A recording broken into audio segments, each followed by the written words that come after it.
ఇప్పుడు ఎనీ స్పెషాలిటీలో అనుకోండి, ఏదైనా స్పెషాలిటీ అనుకోండి, 50% జబ్బులు కామన్ జబ్బులమ్మా. So these things are going to be managed at every level. Taluka హెడ్ క్వార్టర్స్లో కానీ, జిల్లా హెడ్ క్వార్టర్స్లో కానీ అది మేనేజ్ అయిపోతూ ఉంటాయి. కానీ మిగతా 50% అనేటివి మాత్రము we require niche people to manage it. అర్థమైందా? So niche people to manage it.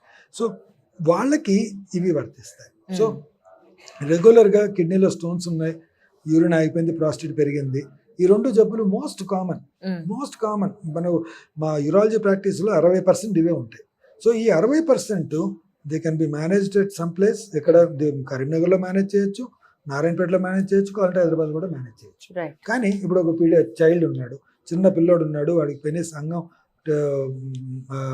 యురత్రా అంటాం, హైపోస్పేడియస్ అనే జబ్బు ఉంది.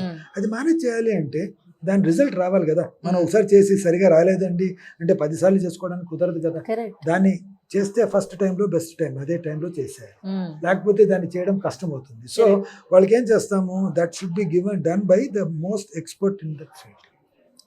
సో ఆ ఎక్స్పర్టైజ్ ఎలా వస్తుంది, ఒక యూరాలజిస్టే ఆ సర్జరీలు చేస్తా పోయాడు అనుకోండి, హీల్ బికమ్ అన్ ఎక్స్పర్ట్.